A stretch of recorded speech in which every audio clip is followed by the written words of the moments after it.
Muy bien, vamos a empezar. Salam alaikum warahmatullah. Hoy volvemos a tener al hermano Guiado. Salam, hermano, ¿cómo La paz estás? con Dios. Y bueno, los vídeos con el hermano Guiado los tenemos en una carpeta aquí en el canal, precisamente con ese título, Guiado López. ¿No? Y allí podéis encontrar las charlas que siempre son muy interesantes.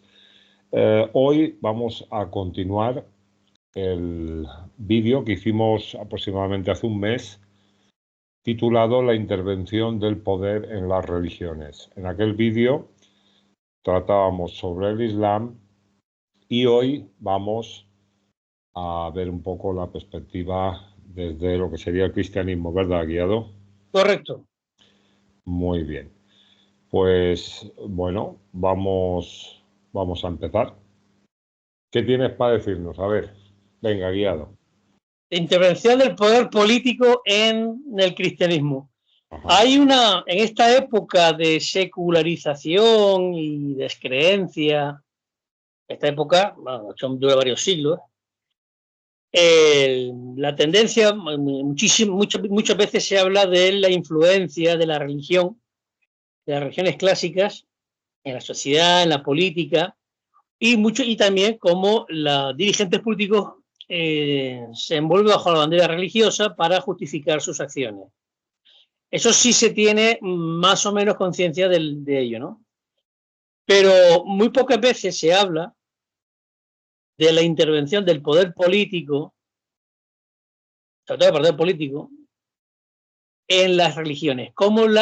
No cómo las utilizan, que sí, sino cómo las manipulan y cómo introducen o apoyan unas ideas en principio muy minoritarias, marginadas o consideradas heréticas dentro de una religión, cómo las impulsan y esas ideas en principio rechazadas por, por los fieles o los representantes de esa religión, las terminan por aceptar, incluso convertirse en las dominantes. Y eso ha ocurrido con el Islam. El Islam visto desde el punto de vista histórico, no de lo que el Corán señala como Islam, y eso ha ocurrido también con el cristianismo, con todas sus corrientes. Lógicamente, bueno, yo creo que la gente va a entender que no vamos a hablar del cristianismo ortodoxo, ni del cristianismo copto, ni de la iglesia siria de Oriente, porque la influencia no nos afecta para nada, pero sí vamos a centrarnos en la influencia en lo que es la religión católica, la cristiana católica, y las religiones llamadas protestantes, pero bueno, puede ser las religiones luterana, anglicana, metodista, calvinista, cómo las utilizan y las siguen utilizando hoy hasta el día de hoy, incluso hoy. Porque aunque se crea que las sociedades han secularizado, que es cierto, las personas siguen teniendo su corazoncito. Claro. Y claro, y la religión, no tanto como creencia, que en parte es así, sino como sentimiento, que es una degradación. Las religiones pierden el norte, pierden lo que es la moral o la doctrina. Toda religión tiene una carga sentimental muy fuerte y eso se aprovecha para una creencia se debilita y te introduzco otra creencia revestida de cristiana, en este caso, o de católica, o de metodista, o de reformada, y eso no hay conciencia de ello. Sobre todo por el desprecio que muchas personas antirreligiosas o laicistas, que no tanto laicas, laicistas, dice, bueno, esto no tiene importancia, no, porque influye en la política, porque la política influye en la religión para que luego la política la utilice. Aunque tú no creas en ello, bueno, el caso todo el mundo es consciente de que el primer ministro del Estado sionista es ateo o agnóstico. Él no cree en la religión judía, pero la utiliza y utiliza el mesianismo. El mesianismo lo está utilizando no solo el mesianismo judío, que es una desviación dentro del judaísmo, no solo y el mesianismo cristiano lo está utilizando a su favor, aunque esto no crean, pero esto es algo por el poder. Podemos, bueno, no vamos a hacer un repaso muy exhaustivo, por supuesto, pero más o menos el concilio de Nicea, que eso sí que suena a mucha gente, que fue en el año 325, pues quien presidió el concilio, impulsó el concilio, fue un emperador, Constantino el Grande, llamado el Grande. Y dirán, no, pero es que participaron obispos, el secretario suyo, el canciller, era cristiano, todo lo que tú quieras, pero fue algo impulsado desde el poder. Y las conclusiones del concilio de Nicea fueron auspiciadas por el emperador, por un poder político. Y porque el emperador quería impulsar el credo de Nikea, o el credo de Nicea. De hecho, es lo que, si uno va a una misa católica, el credo es el que se formuló en Nikea. Hombre, en Nikea se formaría en griego y en latín. Pero el credo se formula en castellano o en inglés o en alemán. Pero es impulsado por un emperador. Es la doctrina que a un poder político en ese momento lo impulsó.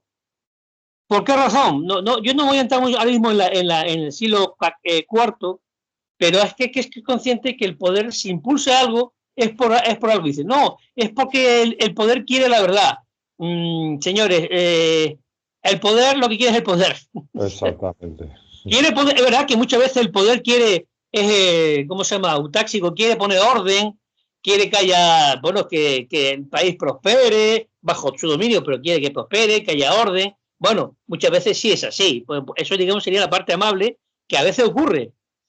Pero otras veces el poder lo que quiere es el caos, la destrucción, y lo estamos viendo ahora. O sea, como han provocado guerras para favorecer el control de una élite, tanto en Estados Unidos sobre todo, que tiene miedo de perder poder. Y para satisfacer también los intereses económicos de aquellos que financian al poder. La industria, o sea, el famoso complejo militar industrial norteamericano, que no es una cosa nuestra nosotros rebotada, ¿no? Es que un expresidente de Estados Unidos, general nacional comunidad, que es Eisenhower, fue el que denunció el peligro de que esto se iba a comer lo que la democracia norteamericana, como estamos viendo, ¿no? Entonces, bueno, lo que podemos hablar en los concilios ecuménicos, la gente, bueno, mucha gente cristiana no sabe que hubo 7 concilios ecuménicos, llamados ecuménicos, que son aceptados por la Iglesia, tanto la Iglesia ortodoxa como la Iglesia católica, la Iglesia anglicana o la Iglesia luterana, que digamos que son la católica, luteranos y anglicanos. Los calvinistas no lo aceptan, pero junto con los calvinistas, los que más, las comunidades cristianas más, o las iglesias cristianas más importantes de lo que es Occidente. En el mundo occidental, el Concilio de Trento, que la gente también le suena, duró casi 20 años. Creo que concluyeron fue en el año 1563 cuando concluyó el Concilio de Trento. Duró 18 años el concilio. O sea, se reunieron luego, y sí le da importancia porque es quizá el concilio más importante para lo que es el catolicismo frente a lo que era la iglesia reformada. El Concilio de Trento fue una reforma de la Iglesia Católica muy importante en tanto al culto al credo, bastante importante, porque se venía demandando una reforma dentro del catolicismo. Los protestantes, llamados protestantes, le dieron la reforma que ellos ojo, y aquí hablaremos de la reforma protestante, que ellos fue la respuesta, y el catolicismo también dio otra respuesta frente al protestantismo, pero también una reforma frente a lo que había anteriormente, ¿eh? Y luego después de Trento fue el Concilio Vaticano I, que fue en 1870, y frente a lo que es el modernismo, y el Concilio Vaticano II fue más o menos promodernista. Bueno, ahí hay bastante polémica dentro del catolicismo. El Concilio Vaticano II es un concilio muy discutido ya dentro del catolicismo, pero bueno, la mayoría de las personas, y lo que vamos, que se sienten católicas, ojo, no es que sean católicos, sino se sienten católicas y por tanto se consideran católicas por eso, que es una idea bastante extravagante, pero es de ahora, les da igual. Lo digo extravagante porque hay un detalle que quizás los que tengamos más de 50 años podemos ser conscientes de lo que ocurría. En el año 80, años 70-80, hay una descristianización o descatolización de la sociedad española. pero acelerada, que se ve sobre todo en la juventud de aquella época. Los jóvenes de aquella época ya no somos jóvenes. Pero me recuerdo que a nadie se le ocurría en los años 80, esto es un detalle curioso, significativo, a ningún español joven del año 80 que no creía, que era la mayoría de los españoles no creían, no eran creyentes católicos, a ninguno se ocurría decir que era católico. Dicen, no, yo soy de una familia católica, pero yo no soy católico, porque no creían, es lo normal, tú no crees en esa religión, bueno, pues no eres católico. Pero hoy en día sucede un fenómeno que yo digo como la mentalidad queer para la religión. Yo me autopercibo católico porque me siento, como me autopercibo católico o cristiano, soy cristiano. Pero eso es una majadería. Yo me autopercibo cachalote y soy cachalote. Me autopercibo mujer y soy mujer. Hombre, no, eso no es. Tú eres mujer o varón en función de la ideología. Claro, no, pues que según me autopercibo. Pues igual pasa con el cristianismo. Hay mucha gente que dice, no, yo no creo pero soy católico. Pues si no crees en tu religión, ¿cómo vas a ser católico? Claro. Es un disparate. ¿Qué pasa hoy en día? Que hace 40 años no ocurría. Hace 40 años todos los efectos que tenía la gente, pero la gente no llegaba al extremo de señalar que porque te sientas a una cosa, eres esa cosa. Pero está anunciando y pasa con las ideologías actuales. Un político francés del año 90 dijo, claro, un periodista le pregunta a un tío del Partido Socialista francés, bueno, y al final, ¿qué es ser socialista? Si usted hace una cosa completamente contraria a lo que sea. No, y la respuesta de él, yo no sé si en serio o en broma o medio tal, dice, no, socialismo es lo que hacen los socialistas. Venga, váyanse al frío espárrago. Pero claro, es de una jeta, dice, entonces esto, cualquier cosa se puede vender, ¿no? Igual que hablaremos después en otra de la tercera religión, que en el primer momento el maestro Omar lo ha captado a qué religión se refiere, de qué religión, después del cristianismo y del islam. No estamos hablando ni de la judía ni de la budista, no, estamos hablando de la religión actualmente dominante, que no nace como religión, nace como forma de gobierno, pero se ha convertido de facto en religión, porque la política lo utiliza como una religión, con todos los defectos en el aspecto, claro, que lo digamos musulmanes tienen un poco de gracia, en el peor aspecto de lo que es una religión. No bueno, de... Parece que han sacado a Dios simplemente de la ecuación, ¿no? Y se han puesto ellos en el lugar de Dios, porque hay claro.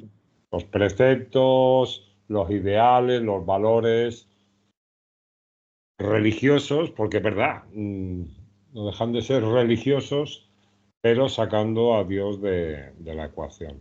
Sí, pues muy laico se convierte en una religión, que pasa igual con el nacionalismo, que es una religión, o sea, laica, muy laica, pero es una religión al punto, y además muy subjetiva, porque tanto en el Islam como en el cristianismo podemos encontrar una objetividad en los principios cristianos. O sea, el cristianismo lo funda el profeta Jesús, y si tú los textos que nos han llegado, en la base del cristianismo, bueno, por supuesto es creer que Cristo viene, pero no es realmente la base es el ataque al legalismo, al basar la religión en reglas, en ritos, en una profusión de reglas y normas, y se basan en la ley y matan el espíritu. Lo que quiere es recuperar, abogar por la espiritualidad. Cuando dicen, no, ustedes limpian mucho el vaso, limpian mucho el plato, pero el corazón está podrido.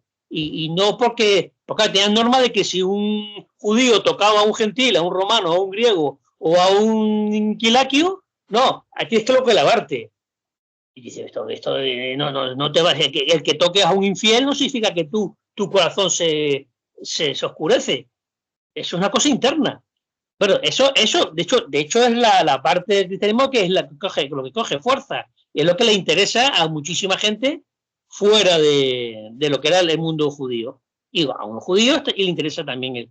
Entonces, eso, ¿qué ocurre? Porque el cristianismo, aunque es verdad que el cristianismo no suele pecar tanto de reglamentismo, cosa que los musulmanes sí ha habido corriente y hay corriente que se basa mucho en reglas, normas, prohibiciones, en eso se parece mucho a los fariseos y a los judíos de la época de Jesucristo, muchísimo, porque tú lo ves y dices, estos son como los fariseos. Claro, a mí cuando me enseñaban en un colegio, esto eran como los fariseos, la hipocresía, yo choque la hipocresía, porque son tantas normas, reglas, ritos, que dice, esto es sofocante. Claro, caes inmediatamente en la hipocresía porque es imposible asumir todo eso de forma normal. El cristianismo peca de otras cosas, pero con el cristianismo, igual que el judaísmo, igual que el budismo o el islam, el poder político interviene, manipula para poder sacar aquello que le interesa, ¿no? En ese momento, luego puede cambiar y luego a los 20 o 25 o 30 años o al siglo dice, bueno, me interesa lo contrario, pero todo siempre a mi favor. El cristianismo, sabemos que, bueno, que en el siglo XI, ya nos acercamos un poco, ocurre el cisma entre la Iglesia católica romana y la Iglesia ortodoxa griega. Hay un cisma en el año 1056 o 58. Y esto dice, bueno, ¿y por qué? ¿Interviene el poder político? Interviene el papado de Roma. ¿Qué es un poder político? Porque hay que verlo. La justificación, que puede tener cierta base, es que es necesaria la jerarquía eclesiástica porque son los que preservan la doctrina. El común de los fieles no se ocupan de estos temas, y para eso tenemos a los pastores de la iglesia, al magisterio de la iglesia para preservar la doctrina. Eso es lo que se justifica. Pero hemos visto históricamente que aunque exista un clero, más o menos jerarquizado, el clero también es utilizado por el poder del político, a veces del mismo clero, que se constituye un poder político. Justamente en esa época, en 1058, ocurre la conquista, la entrada de los selyúcidas en lo que es Pentalasia. Los selyúcidas, lo estaba explicando el mes anterior, era un pueblo turco, expansionista, que lógicamente se dan cuenta de lo que está ocurriendo en Pentalasia. Entonces dicen, vamos a apoyarnos en el clero ya existente en el mundo islámico, sunita mayoritariamente, para chiitas, para que el clero nos apoye a nosotros. Utiliza el clero, ¿para qué? Porque los yúquidas, que son bárbaros, y muchas veces los bárbaros tienen más inteligencia, y dicen, no, si apoyamos al clero sunita, a los jurisperitos, esto nos van a apoyar a nosotros. ¿Y para qué los selyúcidas querían dar el poder, darle tanto poder, tanta influencia al clero? Para que el clero los apoye a ellos, por un momento. Y justifiquen que ellos se conviertan en protectores del califato. Protectores, como todo protector, en política cuando te protegen es porque hay un beneficio, sobre todo para el protector. No es tanto el protector que busca el bienestar de los protegidos, sino que él quiere que los protegidos le apoyen a él, ¿no? Yo comenté la película esta del médico, como toda película, pues tiene bastante inexactitudes o incorrecciones o bastante invento, pero hay una base cierta en la película del médico. Al final, cuando se ve que abren las puertas de Isfahán, igual, el clero abre la puerta de Isfahán a los conquistadores selyúcidas, está reflejando una realidad. El clero apoyó a los invasores selyúcidas porque le iban a dar poder. Le van a dar, ustedes toque cualquier transacción legal o disputa, ustedes van a tener que resolver en aspecto privado. Ojo, da igual que el clero sea Hanbalí, Shafi'i, Hanafi, yo les doy poder y ellos me van a apoyar a mí. Los utilizo a mi conveniencia. Ya luego hay otras derivaciones. La excusa, volvamos al mundo cristiano.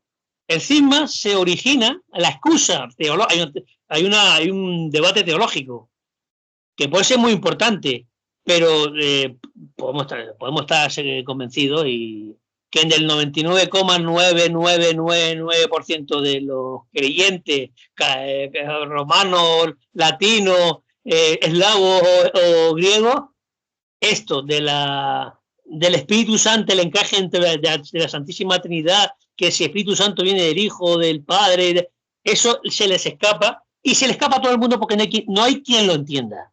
Era una excusa para una ruptura política, ya que los patriarcas ortodoxos rechazaban, bueno, le concedían cierta primacía moral al patriarcado de Roma, pero más nada.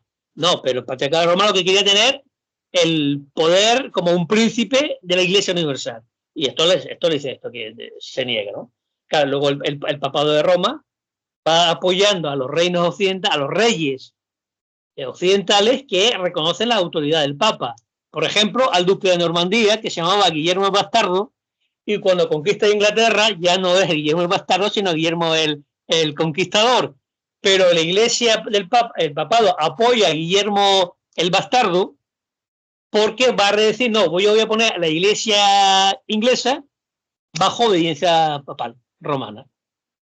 Y aquí en España va igual, cuando Alfonso VI, y Alfonso VI es el famoso rey del Cid Campeador, el que se dice que el Cid Campeador obligó a que jurara que no había tenido ninguna intervención en la muerte del hermano.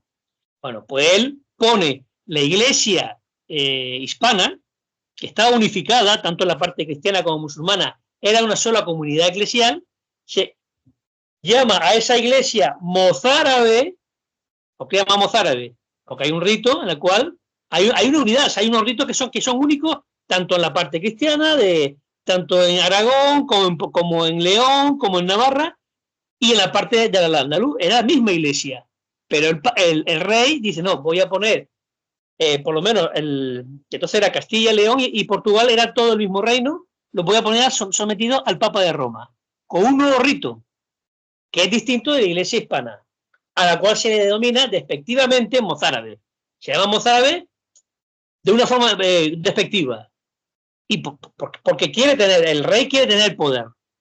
Y en ese momento la iglesia apoya al rey porque también le interesa tener, de iglesia no, el Papa de Roma apoya a Alfonso VI porque va a tener un control sobre la iglesia hispana, que antes no tenía.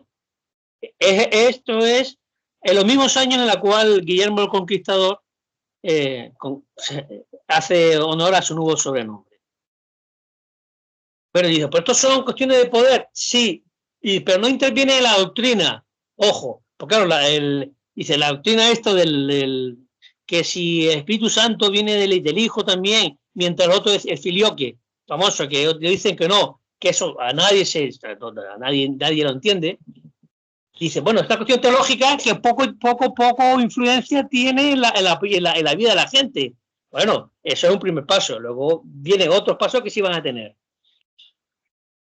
Y esto, claro, cuando muchas veces el clero lo que hace es yo me acojo a la protección o a la ayuda que va a impulsar mi corriente, y entonces yo le apoyo para que impulse mi corriente. Yo me saco beneficiado. No, el poder político generalmente, casi siempre, es el que sale beneficiado de esta relación. Eso, o sea, lo que Corán señala tantas veces que tú no puedes obtener dinero por cuando enseñas la doctrina. La palabra, sí. La palabra. Tú puedes tener dinero si enseñas el idioma árabe, por supuesto. Enseñar árabe pues, es ilícito. O enseñar otras cosas, pero no la doctrina, no la palabra. Tú no puedes. Porque te corrompes, inevitablemente te corrompes. Si tú dejas que el poder político intervenga, termina siendo un lacayo del poder político. Aunque parezca que durante un cierto tiempo maneja la autonomía, hasta cierto punto, pero acaba siendo lacayo del poder político. Y el poder político te utiliza. Ponemos ejemplo el mes pasado sobre el Islam, históricamente el Islam. Que el poder político te utiliza y luego te desecha. O luego te introduce otro corriente que al principio es muy minoritario y dice, nadie va a creer esta corriente, pero al final se impone. Se impone porque el poder político económico ligado al poder político y mediático actualmente es el que le favorece. Bien, ahora vamos a ir directamente, sino que es interesante, el siglo XVI, que es el momento de la ruptura de lo que es las iglesias cristianas occidentales, el catolicismo y lo que llaman protestantismo, que a su vez son distintas, porque los anglicanos van por un lado, aunque tienen cierta comunión, bueno, comunión no, hay cierta inteligencia o puntos en común con los luteranos, con los calvinistas, los luteranos, hay un consejo mundial luterano, de iglesias luteranas, y bueno, esto dan cierta unidad. Claro, ¿cómo surge el luteranismo? Se vende como una reforma de la Iglesia Católica, pero es apoyado por los príncipes alemanes, es apoyado por el rey de Dinamarca, es apoyado por el rey de Suecia. ¿Y por qué los reyes de Suecia, Dinamarca y los príncipes territoriales alemanes apoyan el luteranismo? Bueno, porque el luteranismo se pone al servicio de estos príncipes, intencionadamente. No, pero esto es para reformar la Iglesia. Ojo. Eso es porque ya en el siglo XVI hay bastantes documentos, se ve cómo muchos pastores luteranos se ponen al servicio intencionado a los príncipes territoriales, conscientes de que le van a apoyar por eso. Entonces, adaptan la doctrina o la moral para ponerse al servicio de estos príncipes territoriales.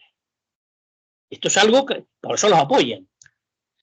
Tanto intereses materiales, políticos, dice, no hay una mejora, pues si tú criticas al papado por estar corrompido por el poder, tú ya estás sometido por el poder político, porque intencionadamente adapta la doctrina a ellos.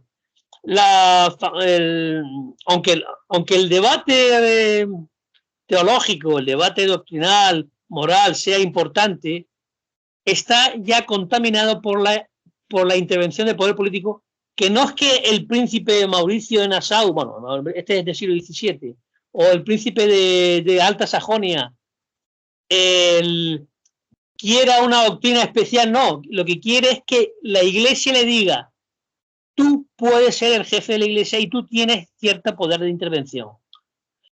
El ejemplo más, aunque no son protestantes, Enrique VIII de Inglaterra, que es un rey muy famoso, él provoca un cisma y se apodera de los bienes de la Iglesia, o sea, la corona se apodera de la Iglesia, porque se convierte en el cabeza de la Iglesia de Inglaterra. Es que es la intervención directa del poder político. Dice, no, es para poner no una nueva religión, sino utiliza una corriente a su servicio. La crea él, la promueve él, coge a los teólogos que le interesa y creas una nueva comunión eclesiástica. Claro, porque guiado reformistas habrá habido, yo qué sé, miles, pero el poder coge al que le interesa. Al reformador que le interesa. Exactamente, y lo promociona para... Claro. De otros reformadores no se tiene noticias, se olvida y se coge al reformador que el poder quiere. Entonces, Enrique VIII, que por cierto, era por cierto un rey bastante culto, o sea, no es un paleto, no, este tío con la Sagrada Escritura, no es como los presidentes que tenemos ahora. No es como aquí hubo un presidente del gobierno español del principio de la transición que presumía no haber nunca concluido un libro. Bueno, pero claro, la gente también era muy guapo y las señoras de 50 años decían, yo quiero tener un yerno como él y votaban a este señor, ¿no? Claro. Bueno, tiene un aeropuerto a su nombre, para que más señas. Es que presumía de no haber leído, pero bueno, pero se presenta como el que hizo la reforma y tal. Bueno, este tío tenía muy poco base, ¿no? Enrique VIII, por lo menos, era un manipulador culto. O sea, como Stalin, como Hitler, como Mao, pero eran gente con cabeza y luego lo que decía era otra cosa, pero era gente bastante preparada intelectualmente, ¿no? Otra cosa es la idea que tuvieran, pero por lo menos, claro, tú por lo menos dices, digo que es mucho más interesante leer a Mao, a Stalin, a Heinrich Hoxha o a Hitler, que leer a cualquier político actual que no... Bueno, que la inmensa mayoría, yo creo que yo puedo salvar al que este tío, a Robert Kennedy número 2, o sea, al único que el resto el panorama es desolador. Pero bueno, por lo menos no van por lo menos sabemos que son intelectualmente son unos zotes. Pero bueno, pero eso sí, son astutos en el manipularla y se acogen a una serie de corrientes, sean políticas, sean religiosas, que estamos hablando de la religión, en caso del cristiano cristiano. Tal vez sea el poder que coloca Claro, efectivamente. Ahí, ¿eh? Pero Claro, bueno, eso claro. es el tema de El poder político, o sea, en la dinastía, cuando los países estaban regidos, casi todos ellos, bajo dinastía, monarquía dinástica, Enrique VIII es rey porque se murió su hermano. Entonces hay una sucesión dinástica, pues se pasa de padre a hijo, y si no, de hermano a hermano, o a un primo. El poder actual, ¿cómo llegas tú al poder? Llegas al poder porque estás dentro de una estructura partidista y trepando en el poder, tú eres obediente al jefe, te vas subiendo y luego te conviertes en jefe y juegas con eso. Entonces, o te colocan y el poder, pero claro, estructura partidaria, pero hay un poder económico y mediático que es el que te coloca. Uno dice, bueno, ¿y cómo es que hay casi todos últimamente los que han sido candidatos para la presidencia del mundo libre, del líder del mundo libre, es porque le suelta un montón de dinero ciertos multimillonarios? ¿Por qué la industria de armamento financió tanto a Biden y ahora a Kamala Harris? Porque lo estamos viendo, le interesa que haya guerra. ¿Y por qué? Porque su negocio privado, la gran parte de los negocios privados, es gracias a la financiación pública. Los políticos ponen a los estados al servicio de financiar empresas privadas, ya sea la industria de la muerte, la industria del armamento, o la industria de la cura, que es la industria farmacéutica. No entro más porque esto nos pueden tumbar el vídeo. Aunque como va a ser poco visto, no va a ser problema para mucha gente. Pero eso sí, o sea, ya hemos visto con la pandemia, con lo del bicho, es que mucha gente se ha dado cuenta de cómo el poder político está al servicio. O sea, todas las medidas que implementó, algunas veces a lo mejor sean muy intencionadas, pero no sabían muy bien qué hacer porque le sorprendió. Pero utilizaron, aparte de meter miedo, manipulación social, es para favorecer a la industria científica bueno, se ha visto, la actual presidenta de la Comisión Europea, su marido, ¿a qué industria sirve? Hizo un contrato privado. Bien, todo esto es lo que dice, el poder está a servicio de todo esto. El poder político generalmente. Hay algunos que sí, que es por ideales, que tú puedes decir, esta es una persona honesta, pero muy poquitos. Porque por lo general las personas no apoyan, aparte que en Europa, excepto en Francia y en Hungría, tú no puedes elegir a ningún político, no eliges a ninguno. En Francia por lo menos puedes elegir al presidente y puedes elegir a los diputados. Ya otra cosa es los motivos por los cuales tú los haces. Pero en el resto de Europa, tú no eliges ningún político, están en lista, te vienen empotrados, te viene el paquete entero. Mira, aquí tienes un paquete, aquí hay 200, tienes que refrendar todo o nada. Y la gente lo que hace no elige políticos, sino refrenda bloques identitarios. Y así, pues, así estamos como estamos, claro, lógico, que no se puede esperar nada. Eso es una locura, es una aberración. Por lo menos en Francia, que tiene los mismos problemas, por lo menos puedes elegir. Y otra cosa es que la gente esté manipulada por la prensa, aún se mientan. Por supuesto que existe la misma manipulación en Francia que en España, que en Italia, en Alemania. Pero por lo menos tiene la oportunidad de que la población pueda elegir y el jefe elige en contra de. Yo elijo fulanito porque está en contra de menganito. Pues es lamentable, así es, pero por lo menos puedes elegir. Aquí ni siquiera nos podemos hacer eso. Pero no vamos, el canto te decimos porque es el poderoso político muchas veces está ahí porque hay otros poderes que le interesa que esté allí y lo promueven. Y la gente ni quiere, y la gente intuye muchas veces que es así, pero tampoco quiere indagar. ¿Para qué? Bastantes problemas tiene la vida diaria para estar indagando y si sabe la verdad, hay mucha gente que descubriendo la verdad se amarga la existencia. No quiero saber nada porque si no ojos que no ven, corazón que no siente. No, es interesante porque claro, es importante saber lo que hay. Y no para amargarte la vida, sino para conocer, para saber. Y por lo menos que tú estés percibido y para la gente que está alrededor tuyo, pues bueno, también sean un poquito conscientes. Pero ya sabemos que la gente no quiere, porque le amarga la existencia, yo no quiero saber nada, lo que decía Cifra en la película de Matrix. Por eso quedan cada vez menos libros en las estanterías de las bibliotecas de filosofía, ¿no? Que hablaban del placer, del conocimiento, de la necesidad de saber, ¿no? Si te fijas, y es un placer. vas o sea, a una biblioteca, ya no a quedan ver, libros de esto. voy a estar un poquito fuerte. O sea, quien ha realizado el sexo sabe que eso es placentero. Quien no lo ha hecho nunca, pues no es consciente. Pero quien el averiguar las cosas da placer. Señores, da placer. También Husserl lo dice. Descubrir una cosa. Esto era el eureka famoso que cuentan. A lo mejor no de Arquímedes, a lo mejor no fue, pero es una ley, pero existe. Eso se da. El placer del conocer. Da placer y es necesario para tomar conciencia y poder llegar a hacer cambios. Que es lo más importante, pero que también da lo otro. O sea, que también Sí. además da placer. Es como las novelas policíacas, un poquito descendiendo de nivel, y decía, descubro quién es el asesino. Eso te da placer. Y todo esto, descubrir cómo. Tanto, y es importante, tanto por una persona que sea cristiana o no sea cristiana, una persona que sea religiosa o no religiosa, es importante descubrir cómo el poder político manipula las religiones. Aunque tú no seas religioso, esa estupidez de tanto laico, porque es que hay que ser burro. Dice, bueno, tú dices que la religión es una tontería. Vale, te voy a comprar pulpo como animal marciano. Vale, vamos a aceptar pulpo como animal marciano. Si la religión es una tontería, aún así te interesa saber cómo el poder político manipula las religiones.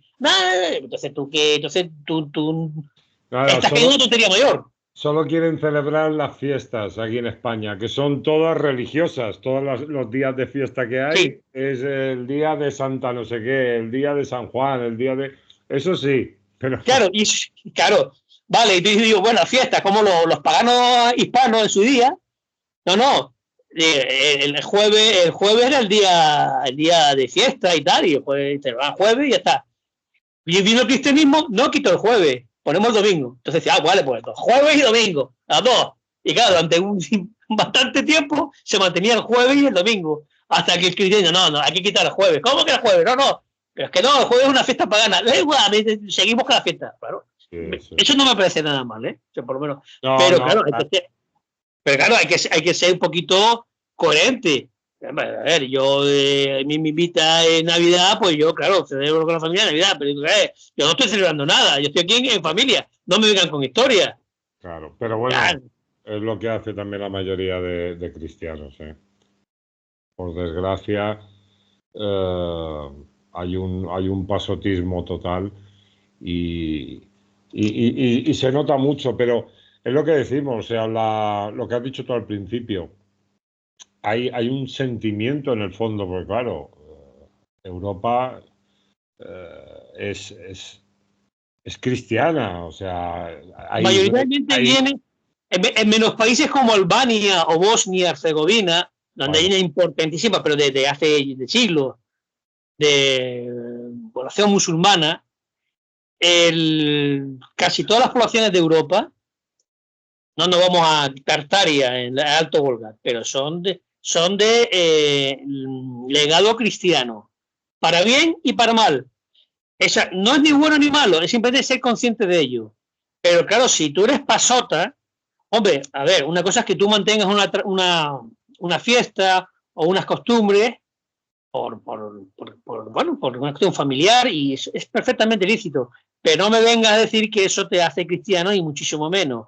Y tampoco, sobre todo, no te ciegues a ver cómo manipulan, cómo queda esa mentalidad. Ojo, tanto positivo como negativo, porque muchísima gente en España, muchas cosas se explican en España por el odio a la religión católica. Y si, ¿para qué hacen esto? Mira, te voy a poner un ejemplo, a lo mejor un poquito antes.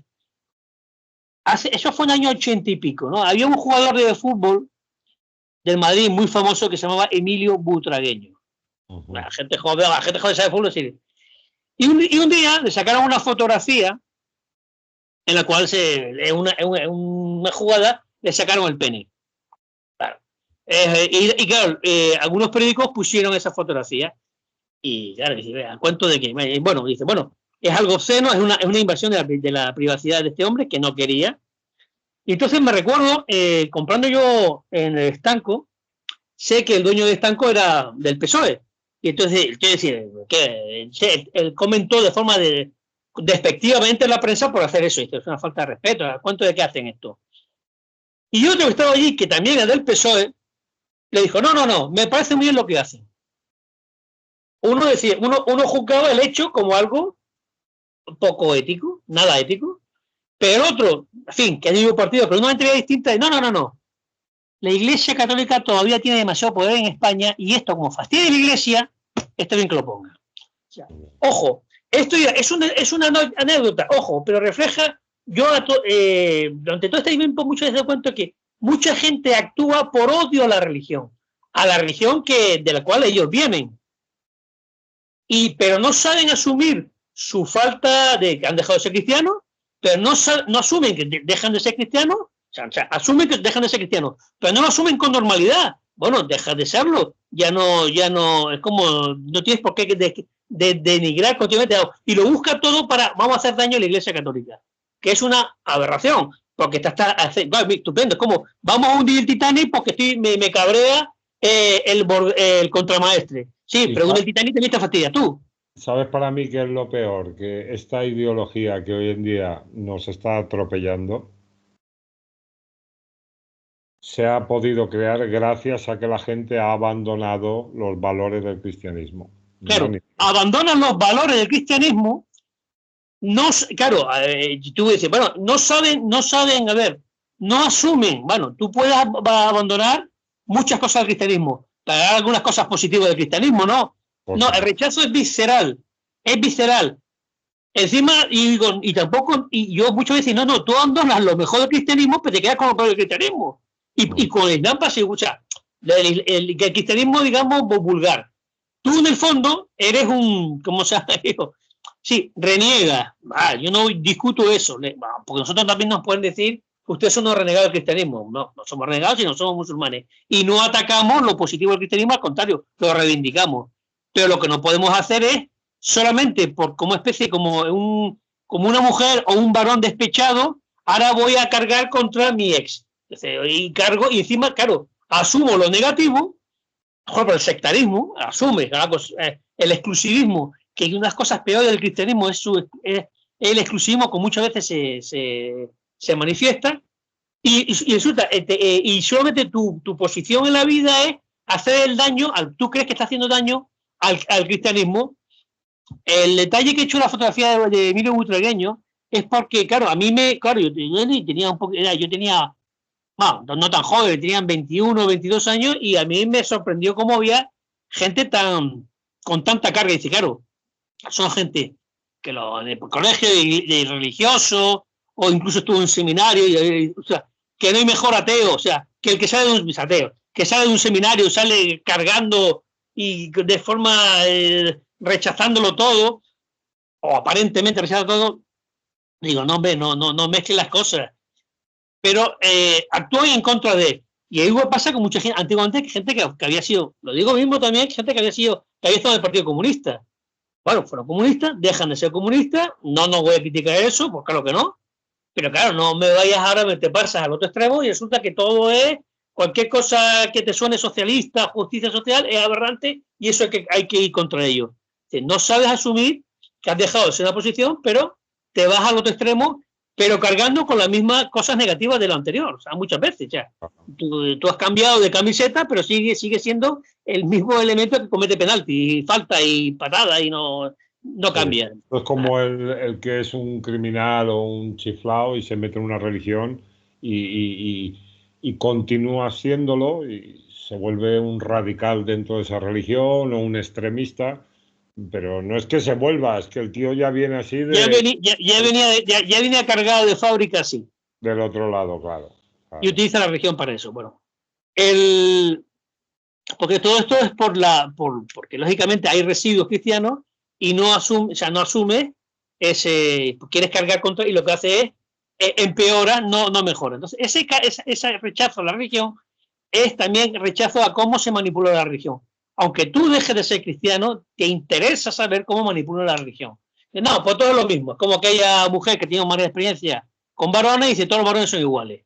Bueno, pues vaya, pues estupendo. No mejora nada, no aporta. Aparte es falso, es injusto, denigra a la otra parte de la especie humana, pero es una actitud que se promueve desde el poder. Ojo, el poder promueve promueve en oposición a, de oposición visceral, no racional, decir, bueno, si te opones a algo, si te opones a que la gente se ahogue, a ahogar a la gente, es estúpido que te pongas en contra del agua. Tú eres tonto. Sin agua no puedes posible la vida. Sí, pero entonces, no vayas de un extremo a otro. Pero más bien aparece porque funcionan por emociones. Como dice nuestro amigo Hussein, bueno, no sé quién de qué, pero es una frase muy dice, la pasión es un buen motor, pero un pésimo piloto. Es cierto. Bien, y que se mueven por pasiones. Y saber que la religión, todas las religiones tienen una fuerte carga que se intenta, y el que el poder lo utiliza para un lado o para el otro, es importante para que pueda hacer una vida, saber detectar cómo el poder aprovecha para hacer los daños por eso a la inmensa mayoría. Y también se lo hacen ellos, porque el que hace daño a los demás también se lo está haciendo daño a sí mismo, ¿eh? Ojo, que no, ahí tú no te puedes, no tienes ahí un traje, porque la radiación te llega también a ti. Hay un ejemplo, cuando te puse a Mauricio de Nassau, dice, eso fue en Holanda durante un cierto tiempo, antes de ponerse la monarquía, había un cargo que era de estatude, que es casi rey, pero sin ser rey, pero tenía casi poder. Pues en 1818, para hablando de cómo se ha unido, porque hablamos, por ejemplo, ahora antes hablamos de los luteranos, y dicen, vamos, pero los calvinistas estaban al margen de lo que es el poder en regio, no eran manos. Ojo, también han sido a lo largo de la historia, el poder político los ha utilizado. Hubo un debate a cuento de la predestinación, de la doble predestinación que tienen los calvinistas, porque hay calvinistas que dicen que sí, que no. Como en todo, hay división de opiniones. Y había unos calvinistas más intransigentes en el asunto de la predestinación, y otros dicen, no, es importante la gracia de Dios. Hay un debate. Y se mete el poder político. Se mete el amigo Mauricio de Nassau, estatuder de Holanda. Ya cuento a qué el estatuto de Holanda se metió en este berenjenal, porque muchos intransigentes eran también monárquicos. Dicen, ¿qué relación hay entre una cosa u otra? En principio no hay ninguna, pero si se hacen monárquicos es porque quieren el apoyo del Estado Tudor que quiere convertirse en rey. Y los otros, los arminianos, que eran los que hablaban de la gracia divina, de la gracia que era lo importante, la fe, tal, no eran, inmensamente no eran monárquicos. ¿Qué hace Estado Tudor? Interviene, convoca un concilio calvinista en Holanda, condena a los arminianos, la condena es que ejecuta, o sea, promueve, no hay mejor manera que promover una corriente que ejecutando los que son contrarios. Eso, pero se quedan sin... Y imponer la corriente, bueno, la intransigente, porque era monárquico. Los que tal, pues se tienen que emigrar a Inglaterra, bueno, tienen que emigrar a otra parte de Europa. Dice, ¿cómo se impone una doctrina, la famosa, porque no todos los calvinistas están de acuerdo con con la teología de la prosperidad, ni que la riqueza sea síntoma de que Dios está elegido y tal. No, muchos calvinistas no están de acuerdo con eso, ¿no? Sobre todo muchos presbiterianos que son de raíz de los calvinistas escoceses. O sea, igual que los luteranos, no son bloques homogéneos, hay diferencias en ello, ¿no? Pero el poder político interviene para apoyar a uno en contra de otro. ¿A quién le interesa decir que a los ricos, que son muy ricos, son elegidos de Dios y por lo tanto pueden hacer lo que quieran con su dinero prácticamente? Pues ¿a quién le va a interesar? Pues al señor amigo de David Rockefeller, por ejemplo, este tipo de gente. Entonces, claro, otros están en contra, pero el poder favorece a unos en contra de otros. Y esto pasa igual con los metodistas, que nacen en el siglo XVIII en Inglaterra, luego se extienden en Norteamérica, que es una iglesia, digamos, más bien para gente gente humilde, para trabajadores, para esclavos incluso. Y dice, bueno, pero aquí el poder político no interviene. También interviene. Van interviniendo siempre. No estamos discutiendo la buena fe de muchos, pero como sobre todo lo que al principio surge con una corriente doctrinalmente fuerte, luego el poder, como lo que queda es un sentimiento, porque dice, bueno, es la religión de tu padre, de tu abuelo, de tu bisabuelo, tú lo mantienes por seguir la inercia familiar, quedan unos sentimientos que aunque luego tú, la creencia, precisamente como la creencia se debilita y la moral se debilita la práctica, se debilita la doctrina, el poder interviene porque lo aprovecha. Y claro, los procesos de secularización ayudan al poder político a manipular porque la gente ya no... O sea, doctrina católica, moral católica, por la inmensa mayoría de los que se llaman católicos, es que ni siquiera lo conocen su doctrina, que no la suya, ni siquiera la conocen, y el poder político la manipula.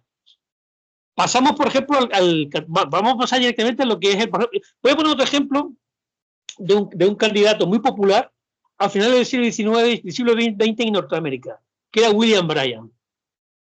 Era tremendamente popular. O sea, bueno, el registro de la época, de decir, bueno, donde iba y los mítines se llenaban, bueno, se llenaban como se llenaban los de Trump. Era tremendamente popular, era el candidato del Partido Demócrata. El Partido Demócrata era la fusión entonces de dos partidos, el Partido Popular y el Partido Demócrata se funden, y él predicaba el evangelio social. Él era protestante, pero dentro del protestantismo también hay una doctrina social. Igual que existe la doctrina social de la Iglesia Católica, existe corrientes sociales que hablan de la justicia social. Era antiimperialista y decía, ¿cómo? ¿El Partido Demócrata es antiimperialista? Sí. Un Partido Demócrata que era antiimperialista. Eso hoy te choca. Sí, ¿cómo? Sí, que ahora son los más imperialistas que hay. No, había. Y que había que cuidado con los bancos. Partido Demócrata que decía que hay que tener cuidado con los bancos. Un Partido Demócrata que decía que, ojo, que había que apoyar claro, este discurso también lo mantiene ahora, pero bueno, el segundo sabe que es de ridículo cuando son los que están más financiados. Pues este señor, que era tremendamente popular, pues perdió las elecciones presidenciales. Fue extraña, en el 96, no estoy hablando de... No voy a entrar en esto, sino, bueno, por unas cuestiones de propaganda y tal, y sobre todo porque el candidato del otro partido republicano era un veterano de la guerra civil. Ahí estamos, los sentimientos. No, este es veterano de la guerra. Hombre, sí, el hecho de ser veterano de guerra indica que ha sido alguien valiente, pero poco más. Puede ser, pero no puede ser algo. Pero el sentimentalismo, no. Esto significa que es mejor que el otro, que no es un veterano. No ha estado en la guerra. Pues no sirve de tanto. Pues vaya tontería, ¿no? Pues bueno. Pero bueno, pero este hombre, William Bryan, ¿por qué lo cito? Que luego fue... Porque era un candidato que atacaba la teoría de la evolución. Eso sirvió para que la izquierda progre, posterior, o incluso la izquierda de aquella época, atacara a William Bryan y decir, bueno, sí, este es del Partido Demócrata, se supone que el Partido Demócrata es de izquierda, bueno, estas clasificaciones que son un poquito bastante pueriles, pero a la gente clasifica el Partido Demócrata como un partido de izquierda y el Partido Republicano como un partido de derecha, a grandes rasgos.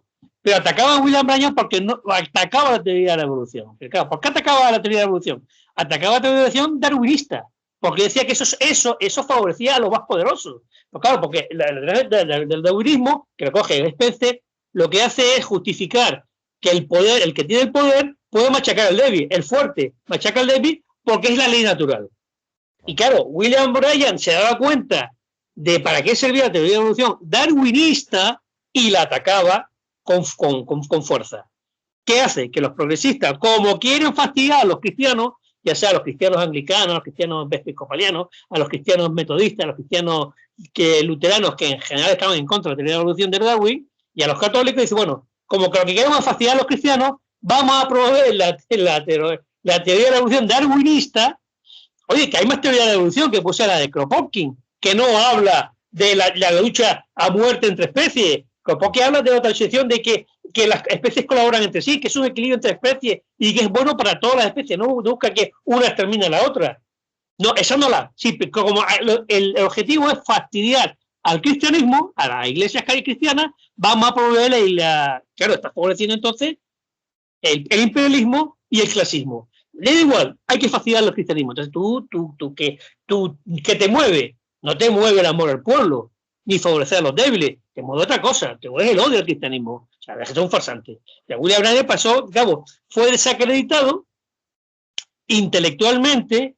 Bueno, este hombre llegó a ser, bueno, ya cuando, claro, ya vino un presidente, al año más tarde vino un presidente del partido, de su mismo partido, él era, como era muy popular, este presidente, un intelectual, un catedrático, wow, progresista, ¿cómo se llama este? Wilson, lo nombró secretario de Estado porque era popular, y este estuvo en el año 1915, renunció cuando se dio cuenta de que su presidente era imperialista. Porque él decía, no, la Primera Guerra Mundial vamos a intentar que los dos bandos lleguen a un acuerdo, porque él dice, si un bando gana sobre el otro, vamos a tener una guerra dentro de poco, porque va a imponer unas condiciones nocivas para el otro. Lo importante que es cómo tanto la religión como el odio a una religión, porque tú vienes y has tenido una mala experiencia, y es verdad que puedes alegar mucha gente que ha sido cristiana, y huyen, o sea, no, abandonan el cristianismo, y lo que te cuentan, oye, es razonable lo que te cuentan, la carga, pero hay que saber distinguir del cristianismo que ellos han recibido de lo que es el cristianismo realmente. Y la reacción al cristianismo no puede ser como lo que hemos dicho a la gente, que para fastidiar el cristianismo vamos a apoyar la teoría de la evolución de Darwin, que es una teología que justifica el genocidio. Porque si hay un genocidio es que el fuerte se impone sobre el débil, y así avanza la humanidad. Igual que pasa con las teorías supuestamente científicas, pasa con las religiones. Tú vas cogiendo, fíjate que hay varias teorías de la evolución, y se escoge justamente la peor, la que conviene al poder. Pues dentro del cristianismo pasa exactamente igual. Se coge el cristianismo lo que conviene al poder. En el catolicismo, hasta la guerra civil, más o menos, lo que se criticaba mucho del catolicismo español e italiano y portugués era que se basaba mucho en la liturgia. Mucha liturgia, poca moral y poca doctrina. Aunque eso después de la guerra civil cambia y hay más, se basa más en la doctrina, en la moral, en teoría, y es verdad que hay una reedificación del catolicismo en España. En los años 40 mucha gente había un catolicismo vivo, mucha gente era católica convencida. Ya empieza de lo que es el modernismo, simplemente. Y surge una nueva congregación religiosa que se llama el Opus Dei. Esto como la masonería o tantas otras. Hay muy buena gente en la base. Conforme vas ascendiendo, eso desaparece. En la masonería no es un bloque homogéneo, hay varias logias y hay varias sensibilidades. Hay masones que creen de verdad en la filantropía. Yo los he conocido. Son filántropos. Entonces, no va a ser. Pero hay otros que creen en una idea que muchos masones tienen, que, bueno, esto es una doctrina para mejorar una élite. Es para una élite. Pero para mejorar esta élite, el resto son bichos. Es la idea que ellos tienen. Otros masones creen en otra cosa, ¿cierto? En el Opus Dei, que nace como, fíjate tú, porque siempre se vende algo aparentemente positivo, bueno, positivo para algunos, otros para otros no, que van a preservar la moral tradicional católica. La moral con una más adaptada a nuevos tiempos, reivindicando la moral del trabajo, porque anteriormente había un catolicismo como muy hidalgo, que aquí lo importante es ser militar o sacerdote, y el resto de las profesiones liberales o las profesiones manuales no tienen importancia. Lo puede reivindica la moral del trabajo y preservar la moral tradicional.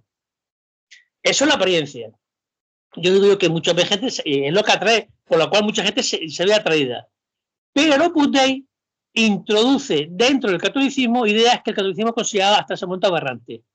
Una es la teología de la prosperidad, que el catolicismo y muchas corrientes evangélicas no estaban de acuerdo, e introduce la idea de que los judíos son los hermanos mayores de los cristianos. Y dice, bueno, no es discutible, no, porque detrás de eso viene el apoyo al sionismo, porque asocian hijos de Israel con Estado sionista, que es como asociar, como asociar la pizza con la mafia. Exactamente. Y es que los tiene. Pero esas asociaciones que son sentimentales, cualquier persona, que no hace falta ser muy religiosa ¿Por qué me asocias una cosa con otra? No tiene, ¿cómo puedes asociar una cosa? Pues lo asocian. Y científicamente es lo que hacen los Putney, que es, se convierten, digamos, en el pilar. Fíjate, los que se presentan como preservadores de la moral conservadores de la moral católica, introducen una idea que siempre el catolicismo había rechazado. Claro. Entonces, pasa, el catolicismo pasa de rogar por los pérfidos judíos, que eso se hacía en cada misa, a decir, no, los judíos son nuestros hermanos, oye, estupendo, o sea, judíos, pero no los sionistas, no, pues pasan al otro, no, el Estado sionista, ¿de qué va? Pues va de que cómo se manipula, claro, y porque ahora mismo lo Putney no tiene tanta importancia, pero esa idea, que es lo importante, no solamente lo Putney, sino también el camino neocatecumenal, lo que popularmente se conoce como los kikos, que son como, esto para gente más sencilla, es lo que introduce dentro del catolicismo. Un amigo católico dice, estos son lo que llaman neocatólicos, pero se presentan como los católicos conservadores.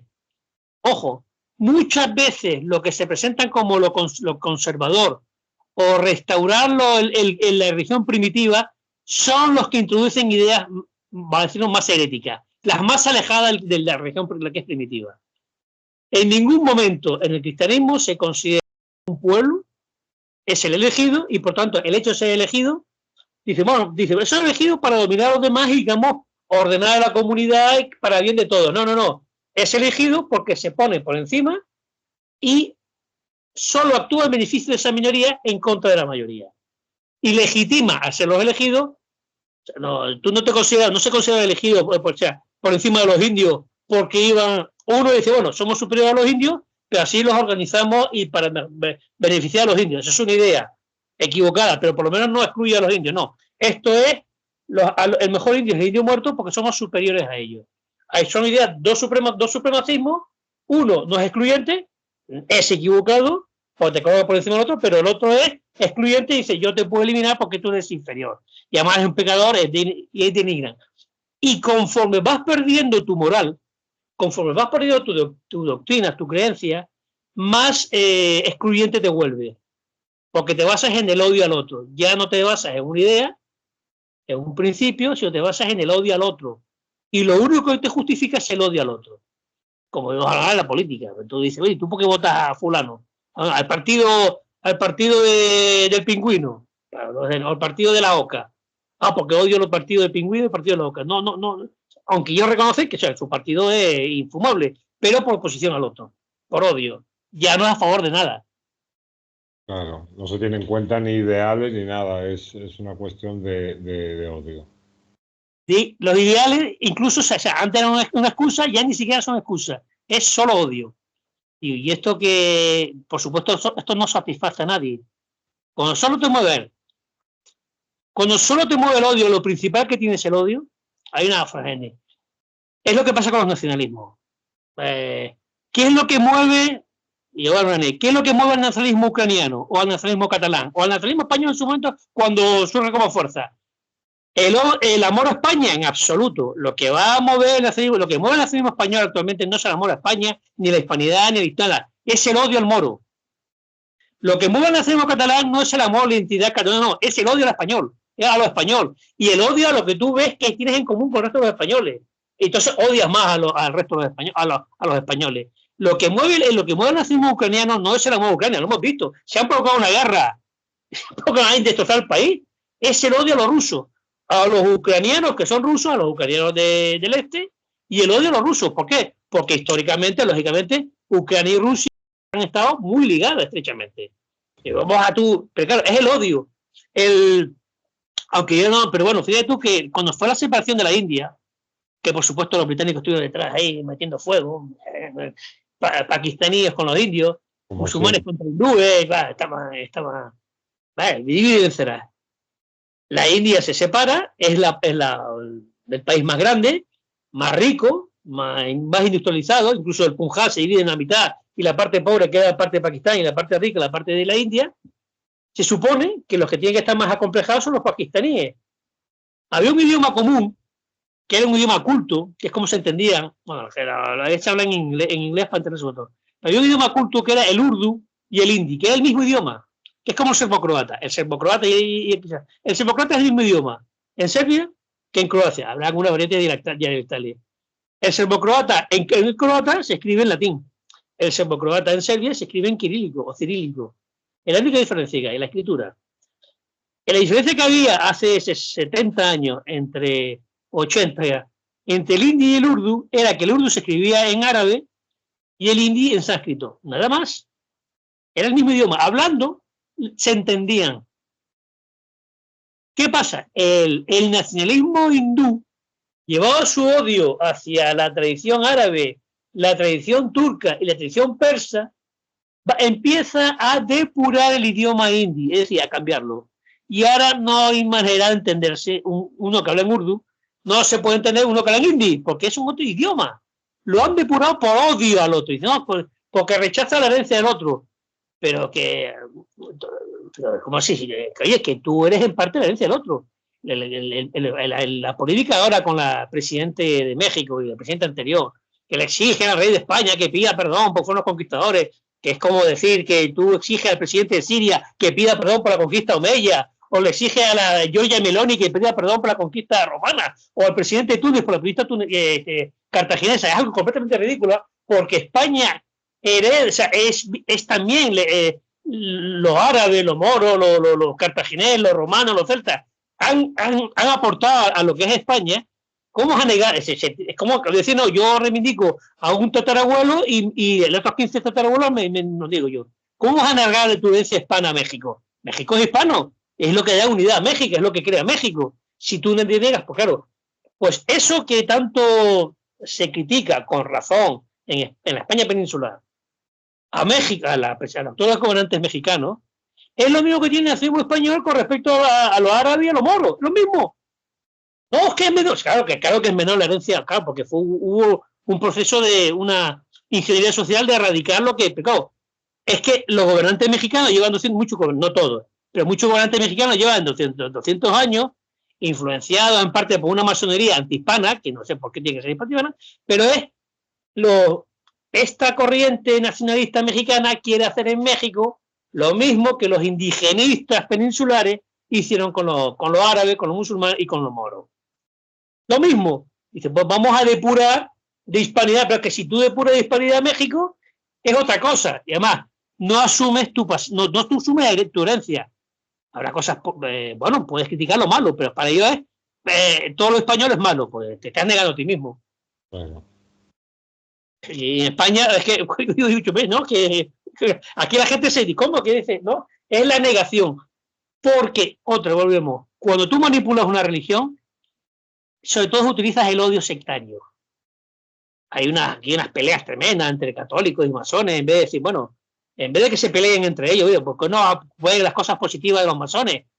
Cada masonía algo positivo tiene, ¿por qué los otros no ven algo positivo de la catolicidad? No, es todo odio y voy a hacer daño pues, más a los masones, a los católicos, a los luteranos, a los herejes, a los infieles. Entonces, no es positivo. Tienes razón la revelación cuando dice que la función del demonio es enemistar y poner el odio entre los seres humanos. Es que es una constante eso desde... Una constante. Y hay que ser consciente, por amor propio, quizá por orgullo, por amor propio, oye, no te dejes influenciar. Fíjate, diablo viene de diabolo, que en griego no hace falta una conciencia religiosa intensa, no. Diabolo es el que divide. ¿Qué es lo que hace actualmente el poder político y mediático? Dividir. Varones contra mujeres, bueno, mujeres contra varones. Por reacción, que al feminismo surge otro error que es el masculinismo. Nativos contra inmigrantes. Tú puedes estar, y es lícito, decir, rechazo completamente la inmigración. Así, va, estupendo. Pero no odias al inmigrante, que también es una víctima. Claro. A criticar la inmigración. Me acuerdo que había un sindicalista que decía, hay que ir contra la inmigración, pero proteger al inmigrante. Pero no van contra la inmigración, muchas veces van contra el inmigrante. No estás contra la inmigración, estás atacando al inmigrante que es víctima, porque la idea de que los inmigrantes viven del Estado, no, la mayoría de los inmigrantes vienen aquí a trabajar y son explotados, cubren los trabajos que muchos españoles no cubren, no porque los españoles sean burguesitos, no, es porque pagan una porquería. Por ejemplo, yo conozco el tema de la dependencia de ayuda a domicilio. Pues el dinero que dan es muy escaso. Claro, ¿por qué? Porque el Estado se entiende y les interesa más pagar el Falcon del presidente o ayuda al desarrollo, que el 95% no va para el desarrollo, sino va para los que ayudan al desarrollo, o sea, es una merienda, en este caso de blanco, y claro, todo ese dinero que no, como no se aporta trabajos que, claro, tienen poco valor añadido, lo tienen que cubrir los inmigrantes, porque lógicamente esto las cargan las familias, y las familias no van a pagar.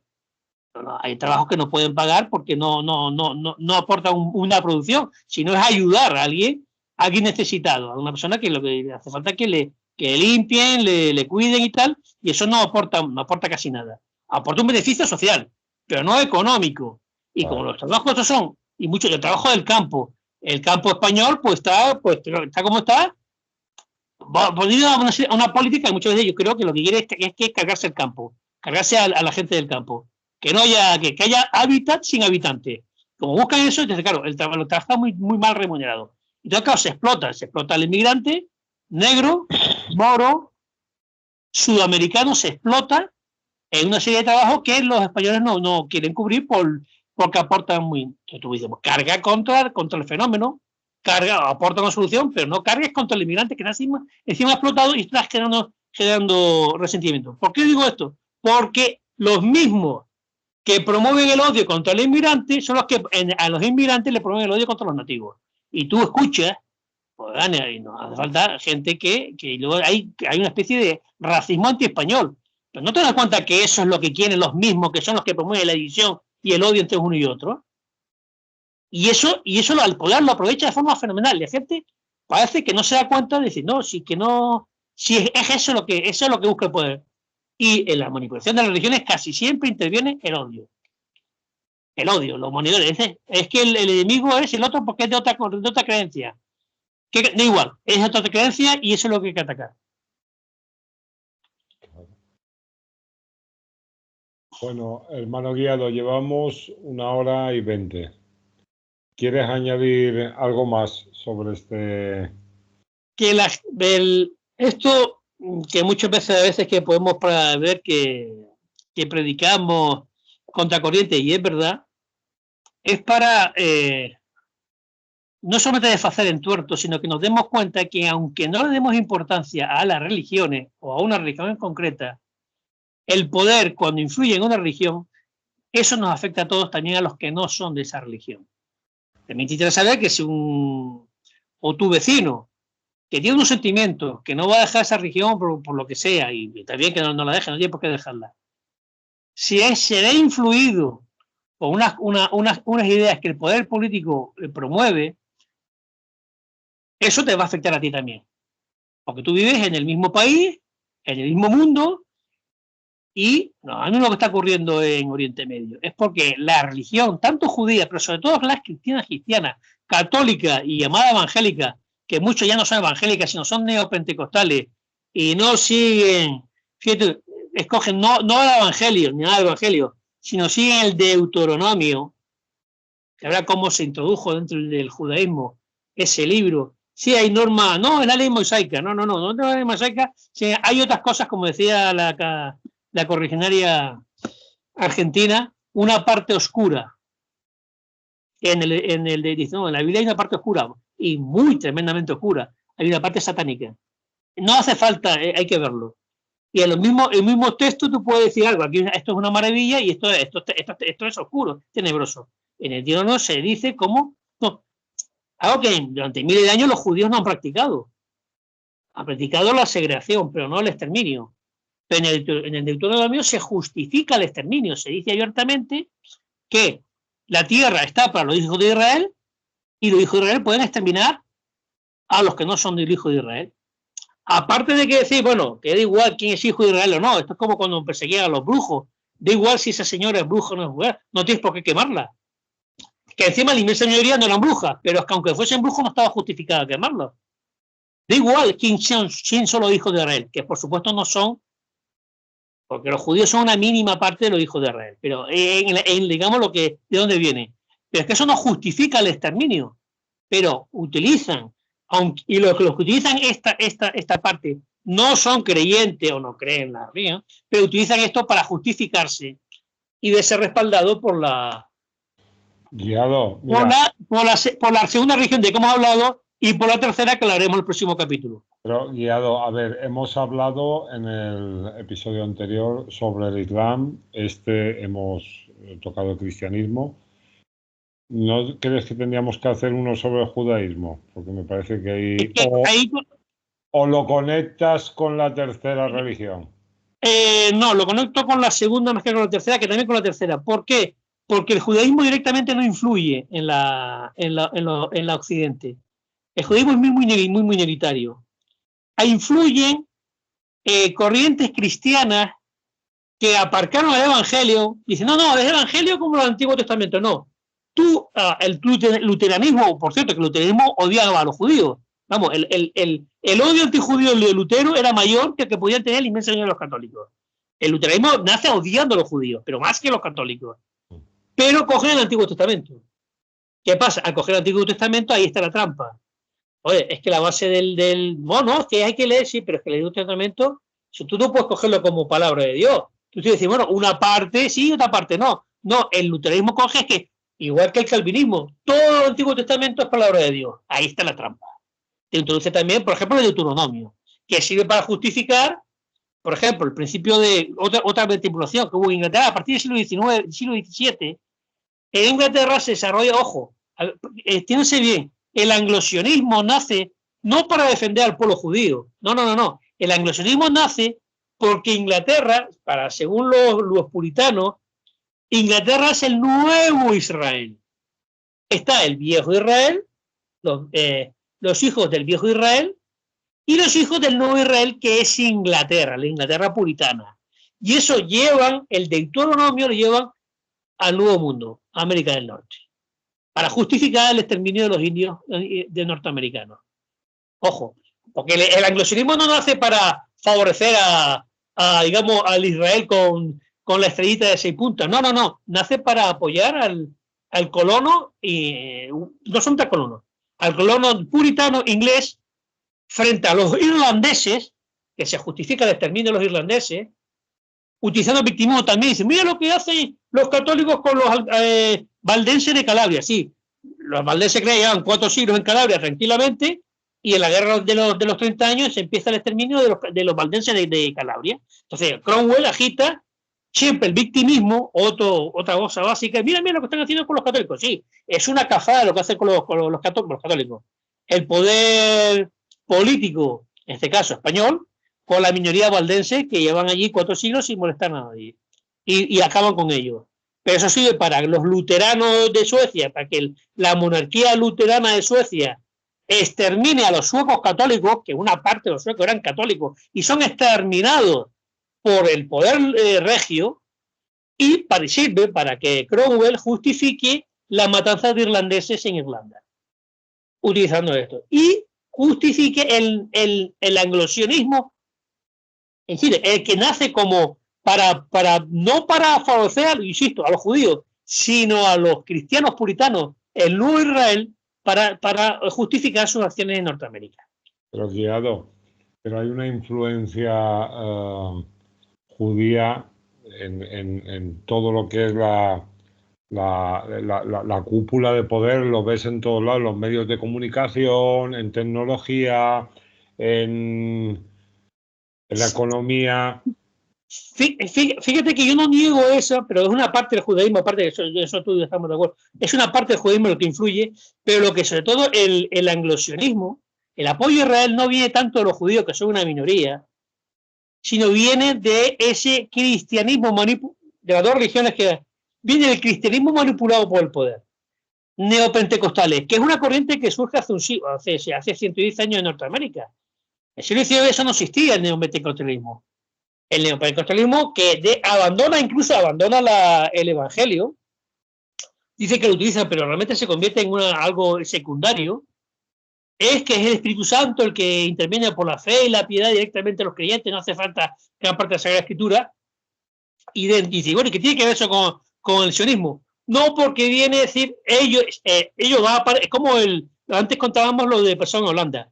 ¿Qué tiene que ver el calvinismo intransigente con el ser monárquico? No, porque se asocia en ese momento, se asocia ambas corrientes. Entonces, claro, para que el poder político apoya al calvinismo intransigente frente al calvinismo arminiano.